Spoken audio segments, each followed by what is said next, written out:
Hello everyone, welcome to Educare current affairs में आज हम डिस्कस करने जा रहे हैं 20 जून के करंट अफेयर्स। कैसे क्या रहेगा सेशन, बिल्कुल 20 न्यूज़ को डिटेल में जानेंगे, उनके स्टैटिक पोर्शन को जानेंगे, इनसे रिलेटेड पिछले दिनों में न्यूज़ रही थी उनको भी साथ में पैरेलल कवर करते हुए चलेंगे।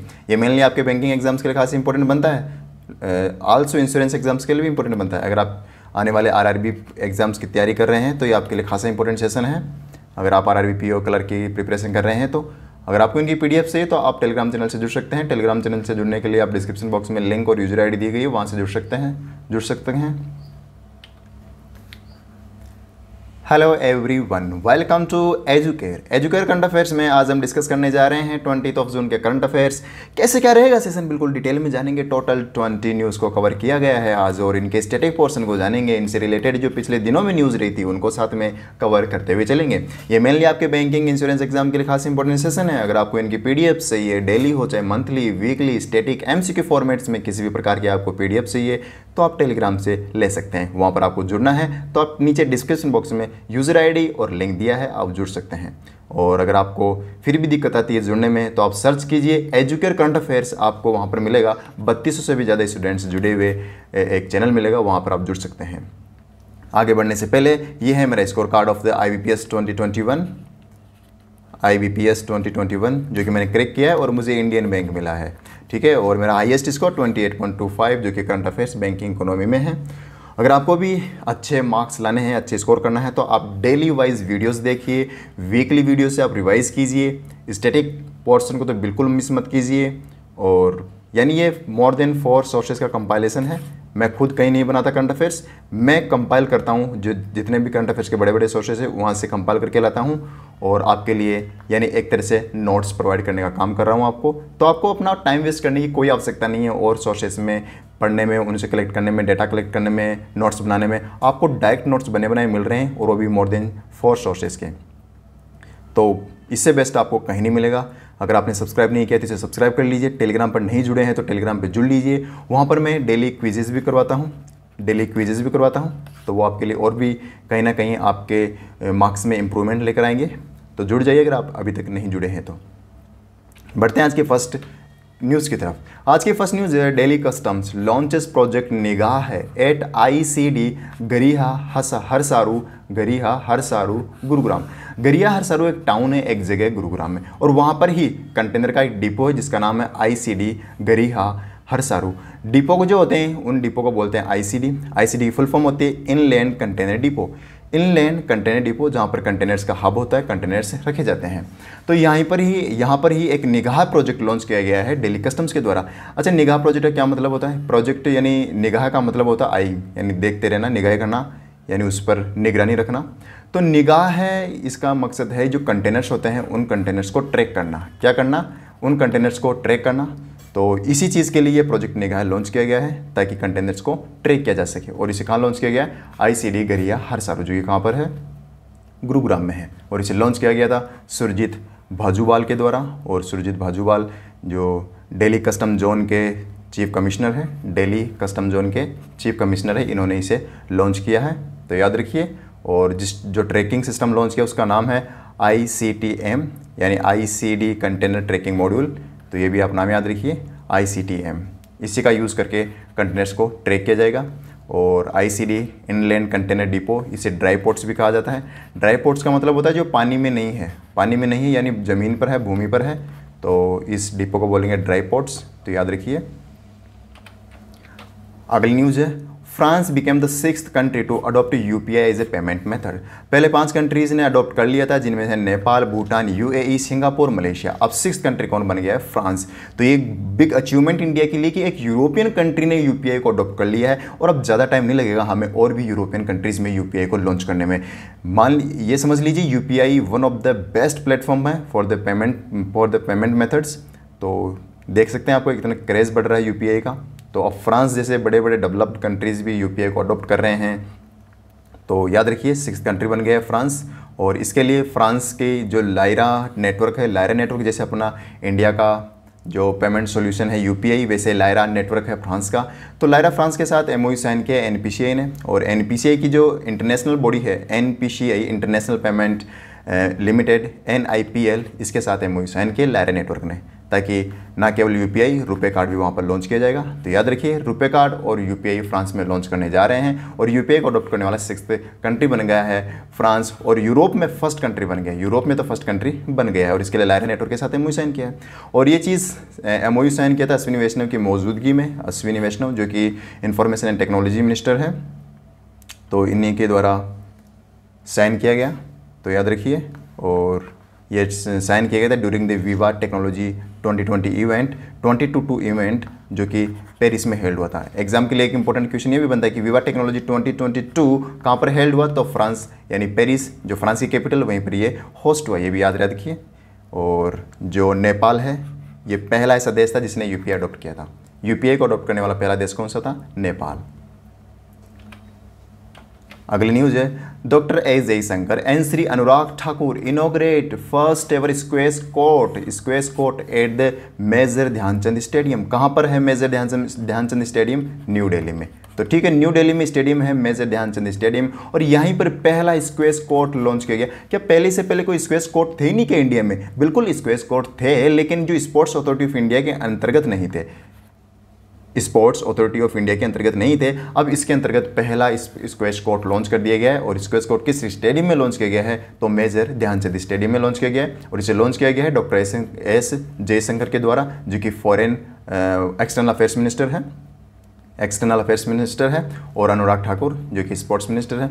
इन दोनों के द्वारा लॉन्च किया गया है फर्स्ट एवर स्क्वैश कोर्ट, याद रखिए। और मेजर ध्यानचंद जो कि न्यू दिल्ली में इसका हेडक्वार्टर है। और रिसेंटली आपने पढ़ा है स्पोर्ट्स अथॉरिटी ऑफ इंडिया के रीअपॉइंट कर दिए गए डायरेक्टर जनरल, जिनका नाम है संदीप प्रधान।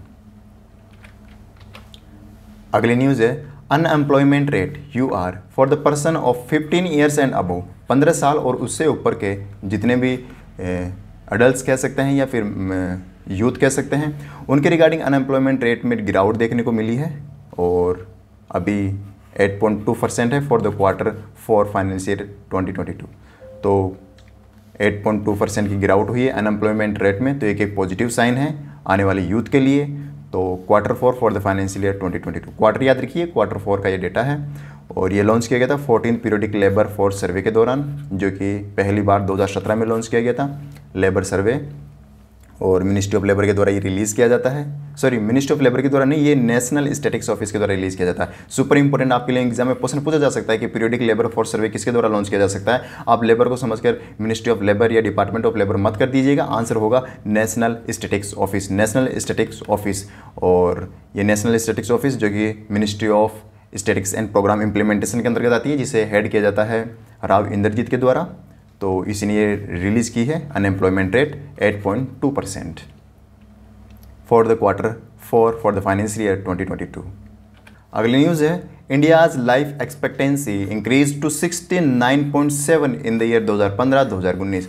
2015 से 2019 के बीच सर्वे किया गया, और इस सर्वे में पाया गया कि इंडिया की जो लाइफ एक्सपेक्टेंसी है, यानी एवरेज लाइफ, इसका हम दूसरी भाषा में बोलेंगे एवरेज लाइफ, तो 69.7 है।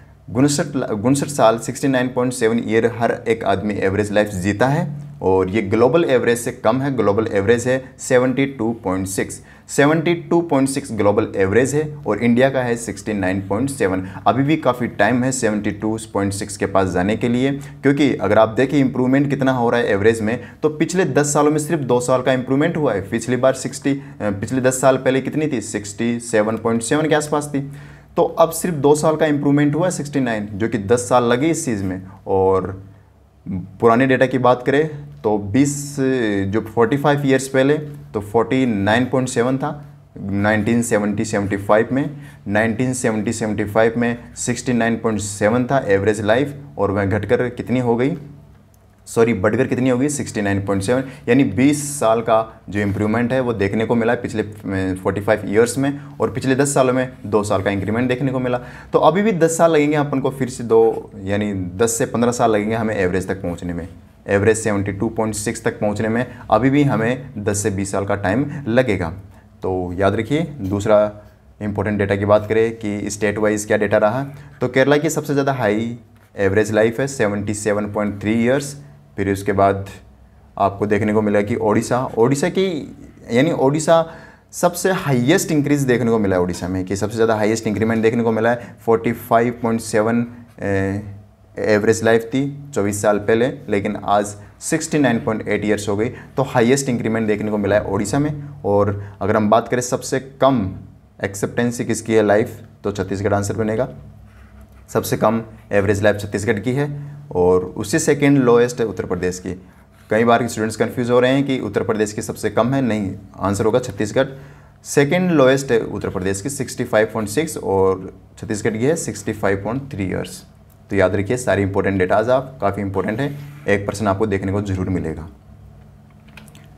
अगली न्यूज़ है मिट्टी cool refrigerator developed by Mansukh भाई प्रजापति फ्रॉम गुजरात। गुजरात के हैं मनसुख भाई प्रजापति और इन्होंने एक यानी इको फ्रेंडली रेफ्रिजरेटर बनाया है। इको फ्रेंडली रेफ्रिजरेटर मतलब ऐसा रेफ्रिजरेटर बनाया है जिसे आपको इलेक्ट्रिसिटी की भी आवश्यकता नहीं है, ऐसा रेफ्रिजरेटर बनाया और इसका नाम रखा है मिट्टी कूल रेफ्रिजरेटर। ये मिट्टी यानी क्ले से बनाया जाता है। अब इसे कह सकते हैं non electric cooling cabinet made of clay. इसे दूसरा नाम इसे भी कह सकते हैं मिट्टी कूल रेफ्रिजरेटर को। मिट्टी कूल में मिट्टी का मतलब होता है क्ले और कूल का मतलब आपको पता ही है कूल। तो मिट्टी से बना हुआ एक रेफ्रिजरेटर है जो देखते हैं कितना क्या क्या।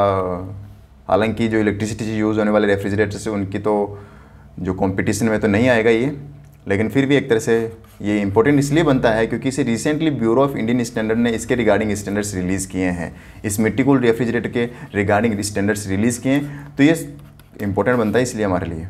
इंडियन स्टैंडर्ड्स इसके लिए जारी कर दिए हैं। अगर इंडियन स्टैंडर्ड्स के लिए जारी कर दिए इसका मतलब इसका काफ़ी आने वाले टाइम में स्कोप होने वाला है मिट्टी कूल रेफ्रिजरेटर का।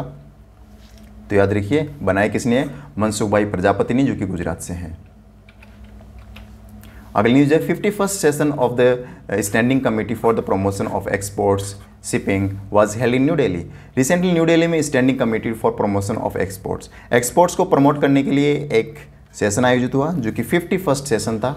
और इसमें इसका टारगेट है कि एक्सपोर्ट्स को बढ़ावा देना। अब एक्सपोर्ट्स किस में, शिपिंग में, जो कि ट्रांसपोर्टेशन का सबसे बड़ा सोर्स है शिपिंग, और इसी में एक्सपोर्ट्स को बढ़ावा देना इस सेशन का मेन पर्पज़ था। और इसे होस्ट किया था ministry of commerce and industry के अंतर्गत आने वाला department for promotion of industry and internal trade DPIIT के द्वारा इसे होस्ट किया गया था। न्यू दिल्ली में यह होस्ट हुआ था, सारी चीज़ें याद रखिए। और ministry of commerce and industry Piyush Goyal के द्वारा हेड की जाती है। तो याद रखिए प्रमोशन फॉर द एक्सपोर्ट्स, जिसमें ना केवल प्रमोशन बल्कि जो लॉजिस्टिक कॉस्ट्स होती है, लॉजिस्टिक कॉस्ट्स का मतलब होता है कि शिपिंग से जो माल बन गया उससे बनकर ट्रांसपोर्टेशन या फिर शिपिंग और कहीं भी लेबर और भी जो कॉस्ट आती है जो कि प्रोडक्ट के मैन्युफैक्चरिंग के अलावा जो कॉस्ट होती है पहुंचाने तक, अगले कस्टमर तक पहुंचाने तक की जो कॉस्ट होती है उसे बोलते हैं लॉजिस्टिक कॉस्ट। तो इसको भी कैसे ना कैसे कम किया जाए ताकि एक्सपोर्ट्स को बढ़ावा मिले। तो लॉजिस्टिक कॉस्ट को भी कम करने के लिए ये समिट होस्ट हुई थी, याद रखिए। अगली न्यूज़ है reserve bank of India lifts restriction on master card over the on boarding new customers. पहले क्या था, मास्टर कार्ड्स पर रिस्ट्रिक्शन लगा दिए गए थे। रिस्ट्रिक्शन क्यों लगाई दी? क्योंकि इन्होंने वॉयलेंट किया था एक रूल्स को। एक रूल क्या था, उसका रूल ये था कि आरबीआई का कि कार्ड से रिलेटेड जितना भी डाटा वो इंडिया में स्टोर होना चाहिए। लेकिन मास्टर कार्ड क्या कर रहा था, इसे अपने देश यानी जो यूएस की कंपनी है तो ये बाहर लेके जा रहा था। तो इसी के रिगार्डिंग आरबीआई ने इन द जुलाई 14, 2021 जुलाई में इन पे यानी आज से लगभग एक साल पहले इस पर पाबंदी लगा दी थी कि आप नए कार्ड नहीं रिलीज़ कर सकते। लेकिन अब ये जो उनके पास बैन लगाया गया था उसे अब हटा दिया गया है आरबीआई के द्वारा। तो लगभग एक साल बाद इसे वापस हटा दिया गया इस रूल, इसके मास्टर कार्ड पे ये रिस्ट्रिक्शंस। तो अब ये नए कार्ड्स जारी कर सकता है। और जो रिस्ट्रिक्शन लगाया है वो रिस्ट्रिक्शन लगाए गए थे storage of payment system data rules which was introduce इन 2018। आप याद रखिए 2018 में ये रूल इंट्रोड्यूस किया गया था। एग्जाम में एक नंबर का प्रश्न पूछा जा सकता है कि storage of payment system data ये रूल कब रिलीज़ किया गया था? तो 2018 में आरबीआई के द्वारा रिलीज़ किया गया था और इसी के अंतर्गत ये बैन लगाया गया था मास्टर कार्ड पर। मास्टर कार्ड की बात करें तो इसका हेडक्वार्टर वाशिंगटन डीसी में है और ये मास्टर कार्ड इसके जो नए सीईओ अभी रिसेंटली अपॉइंट हुए थे और अजय बंगा को रिप्लेस किया है इन्होंने माइकल माइबेच ने। तो माइकल माइबेच नए सीईओ है मास्टर कार्ड के, ये भी आप याद रखिए, सुपर इंपॉर्टेंट। अगला क्वेश्चन है, अगली न्यूज़ है Equitas small finance bank launches enjoy. Enjoy में इसके वाई की जगह आई है, इतना याद रख लीजिए। Enjoy an exclusive saving account for kids, बच्चों के लिए एक सेविंग अकाउंट रिलीज लॉन्च किया है इंजॉय। इसका मकसद है कि बच्चों को अर्ली एज में ही उनको पेमेंट्स में यानी सेविंग से रिलेटेड उन्हें यानी नॉलेज हो जाए, उन्हें कैसे मनी को कैसे सेव किया जाए, मनी को सेव करने की हैबिट्स उनमें आ जाए, फाइनेंस को कैसे मैनेज किया जाए, ये चीज़ें उन्हें अर्ली एज आ जाए। इसी चीज़ के लिए एक इंजॉय एक सेविंग अकाउंट लॉन्च किया है इक्विटास स्मॉल फाइनेंस बैंक ने, याद रखिए। और ये लॉन्च किया गया था 19 June 2022 on the occasion of father's day, international father's day जो कि हर साल 19 जून को मनाया जाता है, इसी के ओकेजन पर यह लॉन्च किया गया है। अच्छा, वर्ल्ड पेरेंट्स डे कब मनाया जाता है? 1 जून को, और 1 जून को एक और दिन मनाया जाता है वर्ल्ड मिल्क डे, और याद रखिए वर्ल्ड मिल्क डे भी 1 जून को ही मनाया जाता है। और 3 जून को मनाया वर्ल्ड बाईसाइकिल डे, 12 जून को इंटरनेशनल लेबर डे, तो ये याद रखिए। तो ये लॉन्च किया गया 0 to 18 एज के जितने भी किड्स हैं उनके लिए। और इक्विटास स्मॉल फाइनेंस बैंक का हेडक्वार्टर कहाँ पर है? चेन्नई में है। इक्विटास स्मॉल फाइनेंस बैंक से रिलेटेड एक न्यूज़ और है, आगे हम डिस्कस करेंगे। ये आ गई। अगली न्यूज़ है BK Katiyal heads the building advisory committee of SEBI. SEBI ने एक और कमेटी का गठन कर दिया। देखिए सेबी काफ़ी कमेटीज़ गठन करती रहती है, और अभी एक और इन्होंने एक और लेटेस्ट कमेटी गठित की है जिसका नाम है बिल्डिंग एडवाइजरी कमेटी। ये बिल्डिंग एडवाइजरी क्या करेगी? जितनी भी प्रमाइसेस है बिल्डिंग से उनके रिगार्डिंग एडवाइस करेगी। अब आप बोलोगे कि बिल्डिंग के रिगार्डिंग एडवाइस, जैसे कि प्लानिंग, कौन सी बिल्डिंग कहाँ बनानी है, एक्विजिशन, किस बिल्डिंग को एक्वायर करना है, फर्निशिंग, किस बिल्डिंग को कैसे फर्निश करना है, ये सारी चीज़ें करने के लिए भी सेबी ने कमेटी गठित की है। यानी हर एक चीज़ के लिए सेबी क्या करता है? कमेटी गठित कर देता है। तो अभी इस कमेटी को कौन हेड करेंगे? BK कटियाल। BK कटियाल कौन है? BK कटियाल फॉर्मर RBI के चीफ जनरल रह चुके हैं, चीफ जनरल मैनेजर रह चुके हैं RBI reserve bank of India में, और यही हेड करेंगे इस 7 मेंबर कमेटी को। अब 7 मेंबर कौन कौन है ये तो आपको याद रखना है नहीं, आपको सिंपल याद रखना है कि इसके हेड कौन है? BK कटियाल। BK कटियाल। तो securities exchange board of India, इसका हेडक्वार्टर मुंबई में है। इसकी स्थापना 1992 को हुई थी। और माधुरी पुरी बुच जो कि रिसेंटली नए चेयरपर्सन बन गई है, फीमेल है, याद रखिए। अगली न्यूज़ है RBI launches payment vision 2025। RBI ने पेमेंट का विजन रखा है कि 2025 तक एक टारगेट है, उसको अचीव करेंगे। तो वह कौन सा टारगेट है? वह टारगेट है डिजिटल पेमेंट्स ट्रांजेक्शन्स को 3 गुना करना 2025 तक। 2025 तक डिजिटल पेमेंट ट्रांजैक्शन को कितना गुना करना? 3 गुना करना, ये टारगेट रखा है रिजर्व बैंक ऑफ इंडिया ने अंडर द पेमेंट विजन 2025 2025 तक। याद रखिए एग्जाम में ये प्रश्न पूछा जाएगा, पेमेंट विजन 2025 किसके द्वारा रिलीज किया गया है, किसके द्वारा लॉन्च किया गया है? तो रिजर्व बैंक ऑफ इंडिया। क्या टारगेट रखा है? 3 गुना कर दिया जाएगा डिजिटल पेमेंट को। तो इसमें एक चीज़ और इंपॉर्टेंट बनेगी, इसकी थीम। इसने एक थीम रिलीज की है रिजर्व बैंक ऑफ इंडिया ने जिसका नाम है फॉर ईज। फॉर ईज क्या क्या है? ई पेमेंट, एवरीवन, एवरीवेयर और एवरी टाइम। सीक्वेंस में याद रखिए, एग्जाम में ऐसे भी प्रश्न फ्रेम हो सकता है कि सेकंड ई का क्या मतलब है, थर्ड ई का क्या मतलब है, फोर्थ ई का क्या मतलब है। तो E payment, everyone, everywhere, every time, ये इसकी थीम बनेगी, ये भी आप याद रखिए। अगली न्यूज़ है PN वासुदेवन। अभी बताया ना मैंने कि इक्विटास स्मॉल फाइनेंस बैंक की एक और न्यूज़ है। तो PN वासुदेवन को फिर से MD एंड CEO बना दिया गया इक्विटास स्मॉल फाइनेंस बैंक का। और इक्विटास स्मॉल फाइनेंस बैंक के ये फिर से अपॉइंट किए गए हैं क्योंकि यही फाउंडर और MD एंड CEO है जो कि 2007 में इन्होंने फाउंड किया था इक्विटास स्मॉल फाइनेंस बैंक को। तो इन्हीं को फिर से वापस से अपॉइंट कर दिया गया है। ये अपॉइंट किया गया रिजर्व बैंक ऑफ इंडिया के द्वारा। RBI MD and CEOs appoint करता है बैंक्स, स्मॉल फाइनेंस बैंक्स, इन सभी के। तो याद रखिए PN वासुदेवन, इस इक्विटास स्मॉल फाइनेंस बैंक, इसका हेडक्वार्टर चेन्नई में है, ये आपको पता है ही। अगली न्यूज़ है India Japan holds first finance dialogue in new Delhi. पहली फाइनेंस डायलॉग हुई है न्यू दिल्ली में। ये फाइनेंस मिनिस्टर्स की मीटिंग नहीं है, यह है फाइनेंस मिनिस्टर्स के अंतर्गत जो सेक्रेटरी लेवल का जो डेलीगेशन होते हैं उनकी ये मीटिंग थी। तो इंडिया की तरफ से जो फाइनेंस मिनिस्टर के सेक्रेटरी है अजय सेठ ने इसमें पार्टिसिपेशन लिया था, लेकिन जापान की तरफ से सेक्रेटरी नहीं होते हैं। जापान में फाइनेंस मिनिस्ट्री में वॉइस मिनिस्टर होते हैं। तो वॉइस मिनिस्टर कौन थे? Masato Kanda. Masato Kanda Japan से हैं और जापान के ही vice minister in the finance department, और इंडिया के सेक्रेटरी फाइनेंस डिपार्टमेंट में अजय सेठ है। इन दोनों के बीच ये मीटिंग हुई थी, ये डायलॉग हुआ था। तो याद रखिए हुआ कहाँ पर था? ये न्यू दिल्ली में हुआ था। भारत की कैपिटल, इंडिया की कैपिटल न्यू दिल्ली में हुआ था। इंडिया जापान के बीच फर्स्ट एवर है, इसलिए इंपॉर्टेंट बनता है, याद रखिए। अगली न्यूज़ है India added third highest renewable power electricity का capacity in 2021 after China US। China और यूएस के बाद तीसरा सबसे बड़ा देश बन गया है जिसने रिन्यूएबल एनर्जी पावर को इंस्टॉल किया है। चाइना ने की है 136 gigawatt. Is the huge number, बहुत नंबर है, बहुत बड़ा नंबर है, क्योंकि इंडिया को अगर हम देखें तो 15.4 गीगावाट ही हमने इंस्टॉल किए, और कितना गुना आप देख सकते हैं, लगभग 9 टाइम्स है, मोर देन 9 टाइम्स ये है, और काफ़ी आगे है चाइना, और इंडिया अभी तक बहुत पीछे है। तो इंडिया को भी काफ़ी इंप्रूवमेंट्स देखने को मिलेंगे आने वाले टाइम्स में। तो याद रखिए कि तीसरा सबसे बड़ा बन गया। यूनाइटेड स्टेट्स ने भी 43 गीगावाट, जो कि चाइना की कंपैरिजन में ये भी काफ़ी कम नंबर है।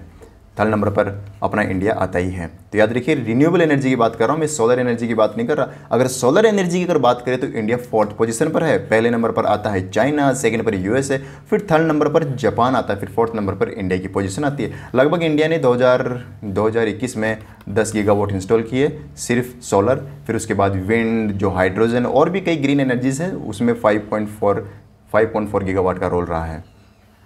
और इंडिया में आपको पता ही राजस्थान टॉप पर है जिसने सबसे ज़्यादा सोलर इंस्टॉल किया है, ना केवल 2021 में बल्कि ओवरऑल भी राजस्थान में सबसे ज़्यादा सोलर इंस्टॉलेशन है। अगली न्यूज़ है, Reuters institute published digital news report on journalism. Reuters institute ये क्या रिलीज़ करता है? ये रिलीज़ करता है जो जर्नलिज्म से रिलेटेड जो रिपोर्ट्स होती है वो रिलीज़ करता है। और रिसेंटली इन्होंने एक रिपोर्ट रिलीज़ की है, यानी डिजिटल न्यूज़ किस देश में सबसे ज़्यादा यानी प्रायोरिटी दी जाती है या सबसे ज़्यादा यूज़ किया जाता है, चाहे वह बात करें पब्लिक की या फिर बात करें न्यूज़ प्रोवाइडर्स की। तो इंडिया की रैंक आती है इसमें 20th out of 46 countries. 46 countries को इंक्लूड किया गया, जिसमें इंडिया की रैंक कितनी आती है? 20th इंडिया की रैंक आती है। और टॉप क्या है? फिनलैंड ने। फिनलैंड में सबसे ज़्यादा डिजिटल न्यूज़ को यूज़ किया जाता है। और डिजिटल प्लेटफॉर्म की बात करें तो फेसबुक जो है वह सबसे ज़्यादा यूज़ करता है as a social media for the news को सबसे ज़्यादा यूज़ करता है, यानी न्यूज़ सबसे ज़्यादा देखी जाती है फेसबुक पर, प्रोवाइड करता है फेसबुक, क्योंकि यहाँ पर लाइव न्यूज़ वगैरह काफ़ी कुछ ऑप्शन है फेसबुक में, इसलिए सबसे ज़्यादा यूज़ की जाती है in the social media category. तो याद रखिए रिलीज़ किसने की? रेउटर्स इंस्टीट्यूट ने, और रिपोर्ट का नाम है डिजिटल न्यूज़ रिपोर्ट 2022, और इंडिया की रैंक है 20th और फिनलैंड ने इसे टॉप किया है। बाकी और कुछ आपको याद रखने की आवश्यकता नहीं है। अगली न्यूज़ है, Bengaluru ranks 22nd in the global startup ecosystem report 2022। Global startup ecosystem, India के प्रोस्पेक्टिव से बात करें तो इंडिया ग्लोबल स्टार्टअप इकोसिस्टम में थर्ड रैंक पर आता है, तीसरे नंबर पर आता है। फर्स्ट नंबर पर आता है कौन? फर्स्ट नंबर पर आता है यूएसए, सेकंड पर आता है चाइना, फिर आता है इंडिया थर्ड नंबर पर। थर्ड नंबर पर इसलिए आता है क्योंकि इंडिया ने पिछले साल 2021 में 44 यूनिकॉर्न्स बनाए। यूनिकॉर्न उन्हें बोलते हैं जिनकी टर्नओवर जिनकी वैल्यूएशन 1 बिलियन हो जाती है, वह प्राइवेट स्टार्टअप होना चाहिए, $1 बिलियन, उसी को बोला जाता है यूनिकॉर्न। तो इंडिया ने 44 यूनिकॉर्न्स प्रोड्यूस किए थे 2021 में, और ये यूके से भी हम आगे हैं, फ्रांस जर्मनी से भी हम आगे हैं।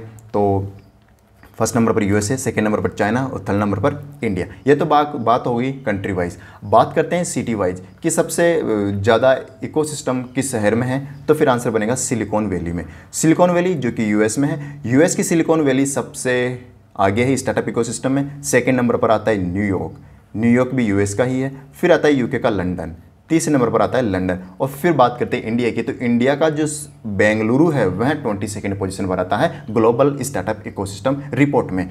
और अगर एशिया की बात करें तो एशिया में बेंगलुरु फर्स्ट पर है। एशिया प्रोस्पेक्टिव से इंडिया का बेंगलुरु फर्स्ट नंबर पर है। तो अगर एशिया में टॉप पर आ गया तो इंडिया में भी ये टॉप पर ही रहेगा। तो इंडिया में भी ये फर्स्ट पोजीशन पर है, एशिया में नंबर 1 और इंडिया में नंबर 1 बेंगलुरु है। अब बात करते हैं स्टेट वाइज, तो केरला का जो केरला है वह केरला इकोसिस्टम में तो टॉप पर नहीं है, लेकिन ये ग्लोबल इकोसिस्टम इन अफोर्डेबल टैलेंट में ये टॉप पर है। अब अफोर्डेबल टैलेंट क्या चीज़ होती है, यानी स्टार्टअप्स में सबसे सस्ते एम्प्लॉयज़ कहाँ पर है? केरला में। केरला में एजुकेशन लेवल हाई है, और आप देख सकते हैं कि वहाँ पर मतलब बात करें कि सबसे ज़्यादा इंजीनियर्स आपको देखने को मिल जाएंगे, सबसे ज़्यादा डॉक्टर्स मिल जाएंगे, क्योंकि एजुकेशन के मामले में केरला टॉप पर है। तो अगर वहाँ पर इंजीनियर्स है, तो ज़्यादा वहाँ पर हर फील्ड के प्रोफेशनल्स है, तो फिर ऑब्वियसली लेबर कॉस्ट तो कम होनी ही है। तो याद रखिए केरला टॉप पर है इंडिया में ग्लोबल इकोसिस्टम इन अफोर्डेबल टैलेंट की कैटेगरी में। ये कैटेगरी याद रखिए केरला, और बाकी सब डेटा याद रखिए। दिल्ली की बात करें तो दिल्ली इस कैटेगरी में 26 नंबर पर आता है, मुंबई 36 नंबर पर आता है, मुंबई 36 पर आता है। और इसे रिलीज़ किसके द्वारा किया गया है? तो स्टार्टअप जीनोम के द्वारा रिलीज़ किया गया, स्टार्टअप जीनोम के द्वारा रिलीज़ किया गया है। ये रिपोर्ट, नाम याद रखिए ग्लोबल स्टार्टअप इकोसिस्टम रिपोर्ट, जिसका 10th एडिशन है, ये भी एडिशन याद रखिए 10th एडिशन था इसका। अगली न्यूज़ है 5 million in short 50 lakh, 5 million या 50 lakh people in India were internally displaced due to climate change and disasters in 2021। 2021 में इंडिया में 50 लाख या 5 मिलियन लोग इंटरनली डिस्प्लेस्ड हो गए just because of the climate change. कहीं गर्मी ज़्यादा है तो कहीं सर्दी ज़्यादा है, जिनको गर्मी सूट नहीं रही वो सर्दी के एरिया में, जो सर्दी सूट नहीं रही वो गर्मी के एरिया में, जहाँ बारिश सूट नहीं हो रही वो मॉइस्चर एरिया में, जिनको मॉइस्चर, मतलब just because of climate change internally displaced हो रहे हैं इंडिया की इंडिया में ही। तो इसमें 50 लाख लोग डिस्प्लेस हो चुके हैं। और अगर पूरे वर्ल्ड वाइड अगर हम बात करें तो 100 मिलियन यानी 10 करोड़ लोग ना केवल क्लाइमेट चेंज की वजह से डिस्प्लेस्ड हो रहे हैं, बल्कि यानी ह्यूमन राइट्स का अब्यूज़ हो रहा है, फूड इनसिक्योरिटी हो रही है, climate crisis, war in Ukraine and many more reasons are included in the category of कि डिस्प्लेस क्यों हो रहे हैं। तो याद रखिए ये रिपोर्ट रिलीज़ की गई थी UNHCR के द्वारा। मैं बात कर रहा हूँ UNHCR, United nation high commissioner for refugees, जिसका हेडक्वार्टर जेनेवा में है। मैं उसकी बात नहीं कर रहा UNHRC की, जो कि ह्यूमन राइट काउंसिल है, United nation human right council, उसका हेडक्वार्टर भी जेनेवा में है। तो डोंट बी कन्फ्यूज दोनों चीज़ों में, दोनों का हेडक्वार्टर एक ही जगह है जेनेवा में, UNHRC का और UNHCR का। तो याद रखिए ये रिपोर्ट कमिश्नर फॉर रिफ्यूजी के द्वारा रिलीज़ की गई है। अगली न्यूज़ है बुरगुंडी प्राइवेट हुनर India 500 report, Reliance industries has become most valuable company of India. India की एक रिपोर्ट, इंडिया के लिए ही एक रिपोर्ट रिलीज़ की गई इंडिया के प्रोस्पेक्टिव से कि बुरगुंडी प्राइवेट, ये जो बुरगुंडी प्राइवेट इसके द्वारा रिलीज़ की गई हुनर इंडिया 500 रिपोर्ट्स। इसमें 500 टॉप कंपनीज़ को वैल्यूएशन के हिसाब से इंक्लूड किया गया है और इसमें बताया गया है कि जो लिस्टेड कंपनीज़ है उन लिस्टेड कंपनीज़ में रिलायंस इंडस्ट्रीज़ नंबर 1 पर है, नंबर 1 पर है लिस्टेड कंपनीज़ में। अच्छा, सेकंड नंबर पर कौन है? Tata consultancy services TCS second number पर है, थर्ड नंबर पर आता है SDFC, फिर फोर्थ नंबर पर आता है इन्फोसिस, फोर्थ नंबर पर आता है। तो ये तो हो गई लिस्टेड की बात कि रिलायंस टॉप पर है, सेकंड पर TCS, थर्ड पर SDFC, फिर इन्फोसिस। अनलिस्टेड की बात करें तो अनलिस्टेड में जो लिस्टेड नहीं है उसमें NSE टॉप पर आता है, national stock exchange of India. इसकी मोस्ट वैल्यूएबल है इन द अनलिस्टेड कंपनीज़ में। और फिर बात करते हैं ग्रुप्स की, इंडस्ट्रियल ग्रुप्स की, जैसे कि अडानी ग्रुप्स हो गया, टाटा ग्रुप्स हो गया, और भी कई ग्रुप्स है, इनमें टॉप किया है टाटा ग्रुप ने। टाटा ग्रुप ने ग्रुप्स कैटेगरी में टॉप किया, यानी ग्रुप्स कैटेगरी में सबसे मोस्ट वैल्यूएबल टाटा ग्रुप है। और लिस्टेड कंपनीज़ में रिलायंस कंपनी सबसे टॉप पर है, और जो लिस्टेड नहीं है उसमें NSEI टॉप पर है। इतना याद रखिए। अगली न्यूज़ है most valuable global brand report. अब जो दुनिया में सबसे ज़्यादा ब्रांड वैल्यू कौन कौन से कंपनीज रखते हैं उसकी ये लिस्ट जारी की गई है। तो काफ़ी आज मैंने रैंकिंग लिस्ट बता दी है आपको, तो सारी चीज़ें आपको याद रखनी है। ऐसा लग रहा है कि सेशन पूरा ही रैंकिंग पर ही बेस्ड है। तो मोस्ट वैल्यूएबल ग्लोबल ब्रांड जिसमें टॉप किया एप्पल ने, आपको बताने की आवश्यकता नहीं कि एप्पल बिल्कुल टॉप पर है, फिर गूगल, फिर अमेजोन, फिर माइक्रोसॉफ्ट, फिर टेंसेंट, ये कंपनीज हैं। आप 4-5 कंपनीज का याद रखिए। एग्जाम में प्रश्न देखिए, मैं 4-5 बताता हूँ। इसका रीज़न ये है क्योंकि एग्जाम का अभी जो रिसेंट ट्रेंड है ना, वो क्या चल रहा है कि आपको टॉप 4 रैंकिंग दे दी जाएगी और आपको पूछा जाएगी इनमें से ऑड वन आउट निकालिए। तो आपको 5th रैंक निकालना है, तो आपको 5 रैंक पता होगी ना, 4 रैंक पता होगी, तब आप इसका आंसर दे पाएंगे ना। तो आप याद रखिए 4 रैंकिंग 5 रैंकिंग याद रखिए, यानी जितने भी टॉप 5 टॉप 4 आते हैं सभी को याद रखिए। तो मोस्ट वैल्यूएबल एप्पल है। और अगर हम इंडिया के प्रोस्पेक्टिव से बात करें तो इंडिया में मोस्ट वैल्यूएबल TCS है, टाटा कंसल्टेंसी सर्विसेज, फिर SDFC, फिर इन्फोसिस, फिर LIC। ये ब्रांड वैल्यू है। मैं मार्केट वैल्यूएशन या कैपिटल वैल्यूएशन इन चीज़ों की बात नहीं कर रहा, ब्रांड की बात कर रहा हूँ। सबसे मोटा ब्रांड कौन सा है? तो एप्पल सबसे मोटा ब्रांड है। और ये रिपोर्ट रिलीज़ की गई है कैंटार ब्रांडजेड के द्वारा। कैंटार ब्रांडजेड के द्वारा रिपोर्ट रिलीज़ की कैंटार ब्रांडजेड। तो याद रखिए रंजना प्रसाद देसाई की जो कि फॉर्मर सुप्रीम कोर्ट जज है, इन्हें recently press council of India के जो चेयरपर्सन है उनके रूप में अपॉइंट कर दिया गया। सी इज़ फीमेल और ये फॉर्मर सुप्रीम कोर्ट की जज रह चुकी है, रंजना प्रकाश देसाई। और प्रेस काउंसिल ऑफ इंडिया जिसकी स्थापना 1966 को हुई थी। इतना याद रखिए। तो ये था आप आज का 20 जून का overall session. How was it? Comment करके ज़रूर बताइए। अगर आपको अच्छा लगा और आप चाहते हैं और भी अच्छे ऐसे बेहतर सेशन आते रहें तो आप इसे सब्सक्राइब कर लीजिए।